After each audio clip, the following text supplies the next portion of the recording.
Friends, नमस्कार सभी को। बॉटनी के नेक्स्ट टॉपिक की ओर आगे बढ़ते हैं और इसमें हमें कवर करना है enormous secondary growth. Anomalous secondary growth जो है, इससे डायरेक्ट क्वेश्चन ये बनते हैं कि describe the anomalous secondary growth in dicot and monocot. देखिए, इसमें वर्ड्स पे आप फोकस करेंगे तो इसमें एनॉमलस सेकेंडरी ग्रोथ है, ठीक है। इट मीन्स कि जब प्लांट में सेकेंडरी ग्रोथ होता है तो उस टाइम कुछ एनॉमलस की कंडीशन होती होंगी, हमें उसके बारे में समझना है। लेकिन ऐसा नहीं है कि प्राइमरी जब ग्रोथ होता है, जब प्राइमरी हमारे वस्कुलर बंडल्स बनते हैं तो वहाँ पे एनोमलस नहीं होता होगा, होता है बट वो रेयर केस में होता है, ठीक है। तो प्राइमरी एनोमली भी होता है और हम मुख्य रूप से जो देखने वाले हैं मेजर, वो क्या है, सेकेंडरी एनोमली, ठीक है। तो प्राइमरी एनोमली रेयर क्यों है? इट बिकॉज यहाँ पे एक टर्म आप देख पा रहे होंगे, इंटरजैलरी फ्लोएम। तो इंटरजैलरी फ्लोएम का मतलब इतना सा है कि जो जाइलम है, एक्चुअली में जो फ्लोएम है ना यहाँ पे, वो जाइलम के कहाँ है, इनर पार्ट में है, ठीक है। होना क्या चाहिए था कि फ्लोएम को ऊपर होना चाहिए था और जाइलम को नीचे होना चाहिए था। बिकॉज क्योंकि अगर ये पिथ है और यहाँ पे कॉर्टेक्स है तो जाइलम का ग्रोथ किधर होता है, सेंट्रीपिटल। इट मीन्स कि इसको पिथ के अकॉर्डिंग होना चाहिए था और जो फ्लोएम है उसका होता है सेंट्रीफ्यूगल, यानी कॉर्टेक्स के साइड में होना चाहिए था। बट यहाँ पे क्या होगा कि जो फ्लोएम है वो इनर साइड ऑफ जाइलम है, तो इसे हम लोग कह सकते हैं इंट्राजैलरी फ्लोएम। इसके साथ ही एक टर्म और आप देख लीजिए, यहाँ पे आप देखेंगे तो ये आपका, हाँ, इंक्लूडेड फ्लोएम। ये सेकेंडरी जब ग्रोथ होता है प्लांट का तो वहाँ पे ये एनोमलस कंडीशन आता है और इसे हम सेकेंडरी एनोमलस जो हमारा ग्रोथ है उस कैटेगरी में इसको हम कैटेगराइज करते हैं, ठीक है।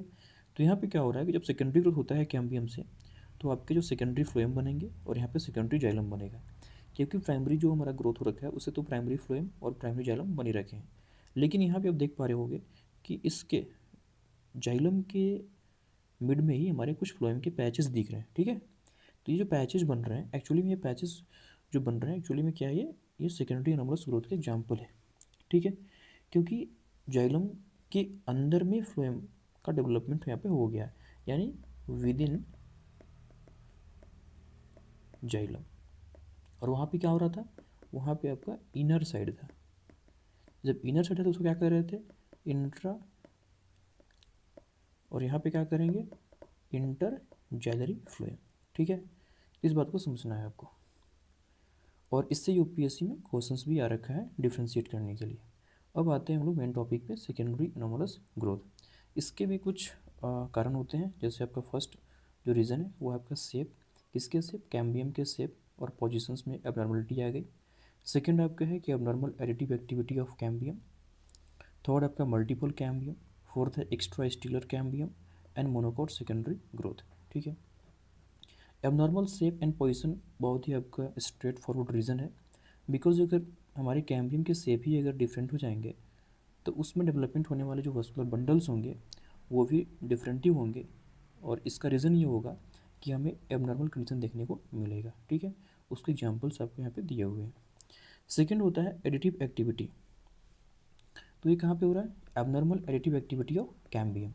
एक्चुअली में सारा का जड़ क्या है, वो कैम्बियम ही है। यहाँ भी कैम्बियम है, यहाँ भी कैम्बियम है, यहाँ भी कैम्बियम है, यहाँ भी कैम्बियम है। तो एक्चुअली में ओरिजिन कहाँ से होता है सेकेंडरी ग्रोथ का, कैम्बियम से ही होता है। तो इसलिए हम लोग उसके रूट कॉज कैम्बियम पे ही जाएंगे। और एडिटिव एक्टिविटी कैम्बियम में कैसे होगा, तो देखो यहाँ पे, irregular outline, sorry, irregular outline of xylem and phloem included phloem, too much secondary parenchymatous. इससे क्या होगा, वेरी ब्रॉड रेज बन जाएंगे और less secondary xylem than phloem. तो अगर एडिटिव एक्टिविटी अगर मल्टीपल टाइम होगा तो आपकी ये कंडीशन देखने को मिलेंगे, और ये सारी कंडीशन ही कहीं ना कहीं सेकेंडरी एनोमलस के हो जाते हैं। अब देखेंगे हम एक एक करके कि इनसे कैसे हो रहा है हमारा एनोमलस कंडीशन राइज। तो देखो यहाँ पे, irregular outline of xylem and phloem. इसमें क्या होता है कि जाइलम एंड फ्लोएम में फॉर्म इन पैचेज। अब देखो, जाइलम और फ्लोएम हमेशा कैसे बनते हैं, वो कंटिन्यूस रिंग पे बनते हैं, और जो रिंग होता है वो कैम्बियम का रिंग होता है। लेकिन अगर अबनॉर्मल कंडीशन होगा तो उसमें क्या होगा कि जाइलम और फ्लोएम रिंग के फॉर्म में नहीं दिखेंगे, वो पैचेज और बैंड्स के फॉर्म में दिखेंगे, ठीक है। इनक्लूडेड फ्लोएम, जिसके बारे में हमने डिस्कस कर ही लिया है, ये इसका एग्जाम्पल है सोलेनेसी एंड कैप्सिकम। और एक आपका है टू मच सेकेंडरी पैरेन्काइमेटस। इससे क्या होता है कि interfascicular cambium produces large quantities of secondary parenchyma and forming a broad rays. जब लार्ज क्वांटिटीज में सेकेंडरी पेरेन्काइमा फॉर्म होगा तो उससे ब्रॉड रेज बनेंगे, और उसके बाद हमारा क्या होगा कि जो उनका पोजीशन होगा जाइलम और फ्लोएम का, उसमें कुछ एबनॉर्मल कंडीशंस आ जाएंगे। मल्टीपल कैम्बियम इट मीन्स कि कैम्बियम की अगर एक लिमिटेशन पार हो जाता है तो उस कंडीशन में भी क्या होते हैं कि जाइलम और फ्लोएम के जो पोजीशंस होते हैं वो डिफरेंट हो जाते हैं, और उसके बाद फिर आपका यहाँ पर भी एबनॉर्मल कंडीशन देखने को मिलेगा। इस एग्जाम्पल आपका साइकस है। अब देख पा रहे होगे यहाँ पे कि हमारे पास बहुत सारे कैम्बियम हो गए। एक कैम्बियम यहाँ है, इसके बाद हमारा ये कैम्बियम यहाँ पे है, तो मल्टीपल कैम्बियम है। जब मल्टीपल कैम्बियम होंगे तो इस केस में जो जाइलम और फ्लोएम का ओरिजिन होना है उसमें एबनॉर्मल देखने को मिलेगा, और ये साइकस में होता है।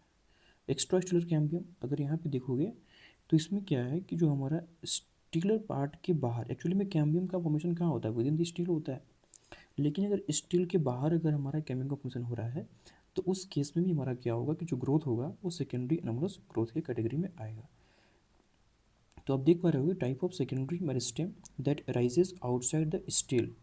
अब एक्चुअली में क्या सेकेंडरी मेरिस्टेम ही है, बट ये कहाँ राइज हो रहा है, outside the stele and typically in the cortex region. तो इससे क्या होगा कि जो एक्स्ट्रा स्टीलर कैम्बियम बनेंगे और उसके बाद जो हमारा मस्कुलर बंडल का फॉर्मेशन होगा तो हमारा उसमें एबनॉर्मल कंडीशन देखने को मिलेगा, और इसका डायग्राम आप यहाँ पे देख सकते हो। तो ये सारे के सारे जो रीजन थे ना वो हमारे सेकेंडरी एनोमलस ग्रोथ के रीजन थे। तो इसमें हमने देखा फर्स्ट ऑफ ऑल क्या देखा, इसमें abnormal shape and position cambium का, सेकंड में एबनॉर्मल एडिटिव एक्टिविटी जिसके कई रीजन हो सकते हैं।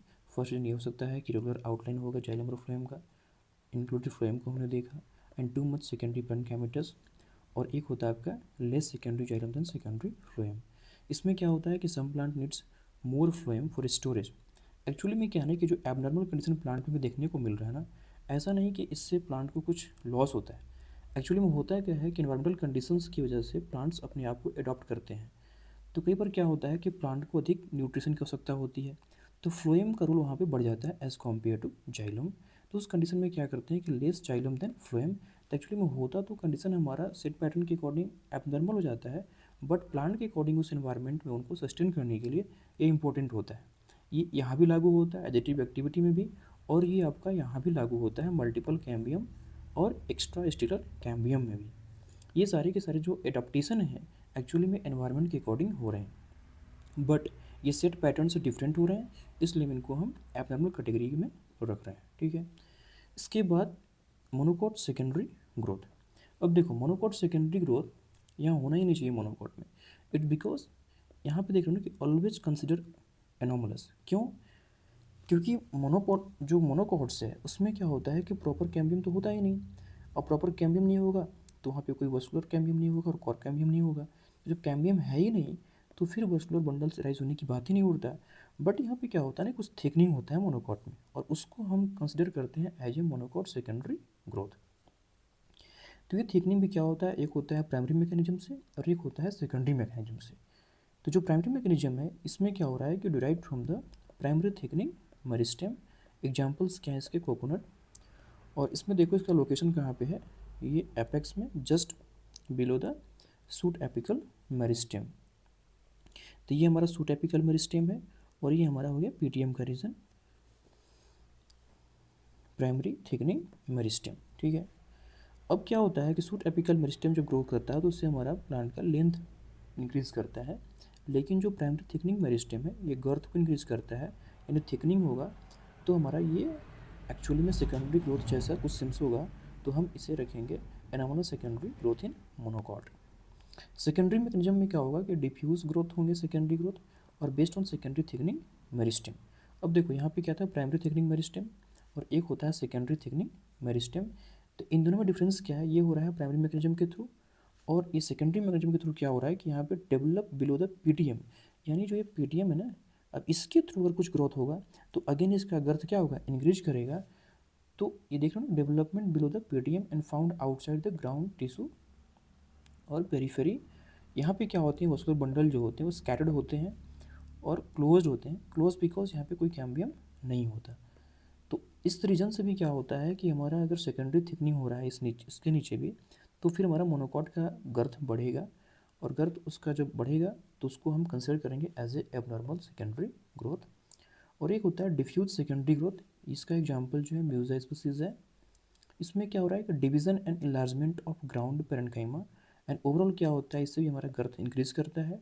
और जो वस्कुलर बंडल्स होते हैं वो क्या होते हैं, जो हमारा जो रिंग होता है उस फॉर्म में नहीं होते बल्कि वो स्कैटर्ड होते हैं, ठीक है।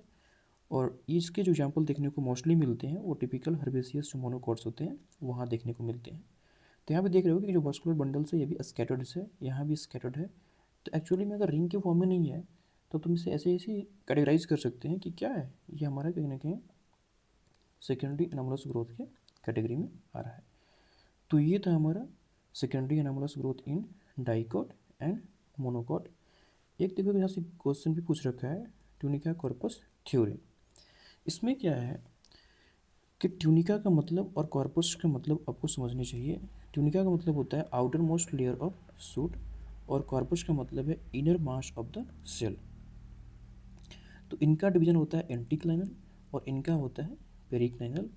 और इससे क्या होता है, इनका सिग्निफिकेंस ये है कि help in understanding the morphogenesis of suit apex.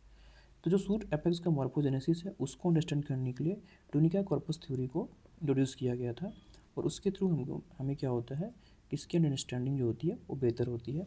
तो एक्चुअली में हम यहाँ कवर कर रहे थे सूट एपिकल मेरिस्टेम, और सूट एपिकल मेरिस्टेम से ही इसका रोटेशन है ट्यूनिका कॉर्पस थ्योरी का। तो हम सोचा कि यहीं पे इसको कवर कर लेते हैं, तो इसे भी आप देख लेंगे। और इसके रिगार्डिंग जो क्वेश्चंस अभी तक यूपीएससी में आए हुए हैं हम उन्हें पोस्ट करेंगे, और आपसे उम्मीद करेंगे कि आप उस क्वेश्चंस को आंसर राइटिंग के फॉर्म में लिखें और पीडीएफ के फॉर्म में हमारे टेलीग्राम पर शेयर भी करें। Thank you.